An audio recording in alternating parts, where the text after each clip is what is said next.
Kenapa sih di Hadramaut Yaman dan orang Irak tuh banyak kepengen mengaku cucunya Rasulullah? Sebab pada waktu itu di Irak dengan di Hadramaut itu terjadi kemiskinan yang sangat luar biasa. Ketika mengaku cucunya Rasulullah banyak rezekinya, banyak orang yang menjamin. Jadi tujuannya dunia, tujuannya gak bener mengatasnamakan Rasulullah. Termasuk habaib, termasuk ba'ali oleh para ulama-ulama muda NU.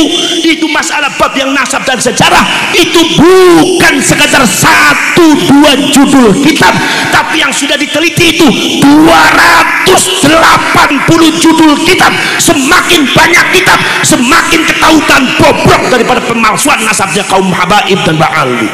Nah ini masalahnya, saudara-saudara sekalian. Kenapa sih di Hadramaut Yaman dan orang Irak tuh banyak kepengen mengaku cucunya Rasulullah? Sebab pada waktu itu di Irak dengan di Hadramaut itu terjadi kemiskinan yang sangat luar biasa. Ketika mengaku cucunya Rasulullah banyak rezekinya, banyak orang yang menjamin. Jadi tujuannya dunia, tujuannya gak bener mengatasnamakan Rasulullah.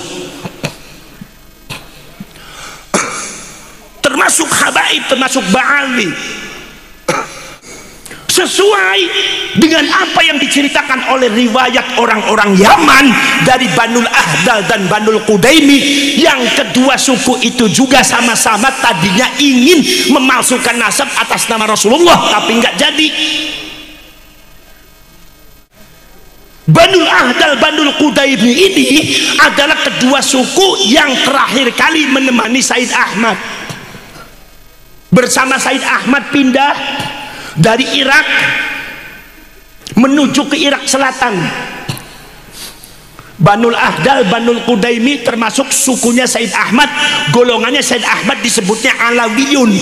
Alawiyun itu nisbat kepada Sayyidina Ali, bukan Alwi bin Ubaidillah mbahnya Habib, bukan. Kenapa disebut Alawiyun? Karena orang-orang yang mencintai Said Ahmad disebutnya Alawiyun. Bangsanya itu adalah bangsa Irak, madhabnya Syiah Imamiyah, genetikanya banyak Yahudi.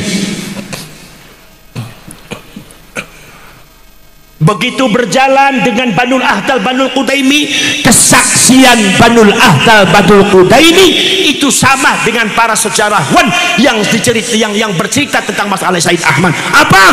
Bahwasanya Said Ahmad itu gerah. Said Ahmad sakit di Irak Selatan.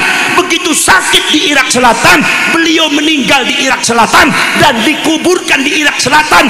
Yang memandikan, yang mengkafani, yang nyolati, yang kuburi di antaranya Banul Ahdal dan Banul Qudaimi.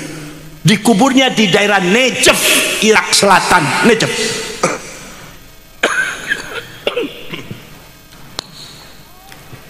Supados panjenengane paham. Begitu sudah dikuburkan di Makimi bersama golongannya Said Ahmad, tanpa Said Ahmad karena Said Ahmad sudah meninggal, tapi golongan Syiah Imamiyah, bangsanya bangsa Yahudi, menuju ke Hadramaut Yaman. Jadi golongan Alawiyun atau Syiah Imamiyah menuju ke Yaman itu tanpa Sayyid Ahmad.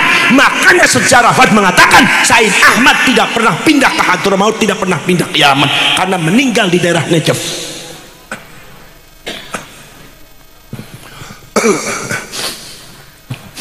Begitu sudah sampai ke Yaman, orang Alawiyun Syiah Imamiyah yang ikut sama Said Ahmad masuk di Hadramaut, Yaman yang termasuk Yaman Selatan.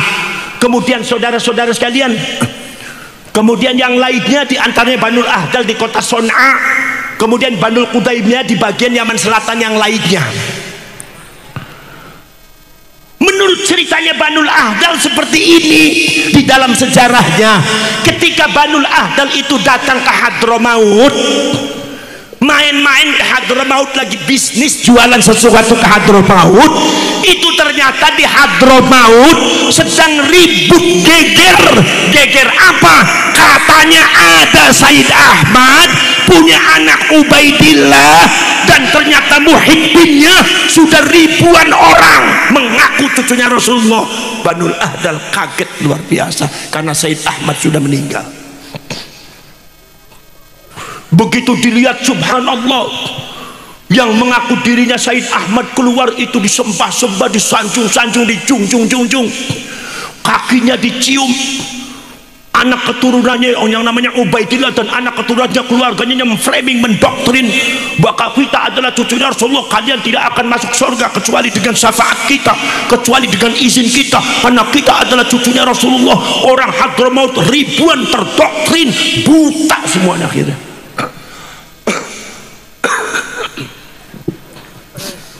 Banul Ahdal kaget karena Banul Ahdal tahu Said Ahmad sudah meninggal. Yang mengkuburkan mereka, yang mengkafani mereka, yang mensolati mereka, kok bisa Said Ahmad ada lagi? Akhirnya kemudian Banul Ahdal memanggil kawannya Banul Qudaimi, datang mengatakan kepada Banul Qudaimi, itu ada Said Ahmad. Mana? Itu katanya Hadramaut ada Said Ahmad, itu punya murid banyak sekali. Kata Banul Qudaimi mengatakan nggak mungkin Said Ahmad sudah meninggal. Ya tapi kamu kesini aja. Begitu datang betul-betul muhibbinnya sudah ribuan orang. Itu ternyata ada itu Sayyid Ahmad punya anak Ubaidillah, mengaku cucunya Rasulullah. Akhirnya Banul Ahdal, Banul Qudaimi mengingatkan masyarakat semua, ya ma'asyiran nas, inna Sayyid Ahmad qad mata bi Najaf. Sesungguhnya Sayyid Ahmad itu sudah meninggal di Najaf, sudah wafat di Najaf, sudah dikuburkan di Najaf, buah makomnya ada di Najaf. Saya yang mengkuburkan, kami yang mengkafani, kami yang mensolati. Siapapun yang mengaku diri Said Ahmad berarti kadzab, pembohong. Subhanallah, ternyata doktrinasi daripada Said Ahmad yang palsu itu luar biasa, sehingga akhirnya muhibbinnya marah, lapor kepada Ubaidillah dan Said Ahmad yang palsu itu. Akhirnya dengan kekuatan mereka, karena di Hadramaut sangat luar biasa kekuatannya, akhirnya Banul Ahdal diusir, Banul Qudaimi diusir. Kata Banul Ahdal mengatakan, sehingga fitnah ini sampai detik ini masih ada. Akhirnya di antara Banul Ahdal dengan Banul Qudaimi ada yang mengendap-endap, pengen mengintip sebetulnya siapa sih yang mengaku dirinya Said Ahmad itu siapa. Begitu akhirnya diintip, pura-pura jadi muhibbin.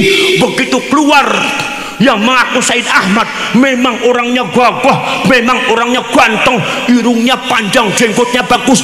Ibu Ubaidillah jadi orangnya gagah. Begitu subhanallah keluar, orangnya pada sholawat semua kepada kanjeng Nabi. Akhirnya itu kakinya dicium-cium. Saudara-saudara sekalian, omongan doktrinnya sangat luar biasa. Tetapi kata Banul Ahdal, Banul Qudaimi mengatakan, oh ternyata dia yang mengaku Said Ahmad. Aku kenal, kami kenal, itu bukan Said Ahmad, itu dia namanya Muhammad bin Sulaiman, seorang Yahudi dari Irak, yaitu yang bermadzhab Syiah Imamiyah. Kalau saya cerita tentang sejarah Habib, kata sampean saya benci ke Habib apa bukan? Apakah saya berarti menfitnah Habib apa tidak? Ini sejarah, saudara-saudara sekalian. Akhirnya saudara-saudara yang ke Banul Ahdal, Banul Qudaimi, makamnya Said Ahmad ada di Najaf. Di dalam perkembangan selanjutnya, saudara-saudara sekalian, itu makamnya Said Ahmad yang ada di Najaf itu juga dipalsukan oleh kaum Ba'alwi. Di mana? Dibuat sendiri di Yaman, tepatnya di daerah Husaisah, dibuat makam. Kata Ba'alwi mengatakan, kata Habaib yang ada di Hadramaut mengatakan, ini makamnya Said Ahmad Al-Muhajir yang asli, padahal yang aslinya ratusan tahun sudah ada di Najaf, tapi dibuat palsu oleh para Ba'alwi, oleh kaum Habaib yang ada di Hadramaut. Jadi pemalsuan makam, pembuatan makam palsu sudah dilakukan oleh kaum Ba'alwi sejak dulu sampai detik ini juga masih dilakukan. Karakternya hampir sama. Jadi judul sanes tentang Indonesia tok zaman Rumi sono. Akhirnya prosedur makam Said Ahmad ono kali setunggal teng Necef nomor kaping kali teng Husaisah ratusan tahun, abad keempat, abad kelima, abad keenam, abad ke-7, ke-8, ke-9, ke-10, ke-11, 800 tahun ulama sudah mufakat makamnya Said Ahmad ada di Necef, Irak Selatan. Catatan sejarah menyatakan demikian. 800 tahun orang kalau berziarah ke makamnya Said Ahmad ada di Necef di Irak Selatan. Tetapi begitu Habib mengklaim katanya makamnya Said Ahmad di Husaisah, dibuat palsu. Seluruh orang Hadramaut kalau ziarah ke Said Ahmad ke Husaisah. Sekarang saya tanya, itu membuat fitnah apa tidak? Membuat fitnah apa tidak? Makanya jangan aneh kalau seumpama ada oknum Habib yang sekarang memalsukan makamnya ke RT semua di Ningrat ada di Semarang, padahal aslinya ada di Jejeran Bantul Yogyakarta, dibuat palsu. Makam yang asli yang ada di Semarang itu makamnya siapa? Makamnya Singo Barong, katanya dibuat KRT semua di Ningrat, ditambah lagi namanya ada Habibnya, Habib Hasan bin Toha bin Yahya, diselewengkan namanya, dipalsukan makamnya, dibelokkan sejarahnya. Memang keturunan datut-datutnya memang seperti itu, gak usah aneh sampean. Jadi kalau sampean predor entek sampean ke Wonogiri,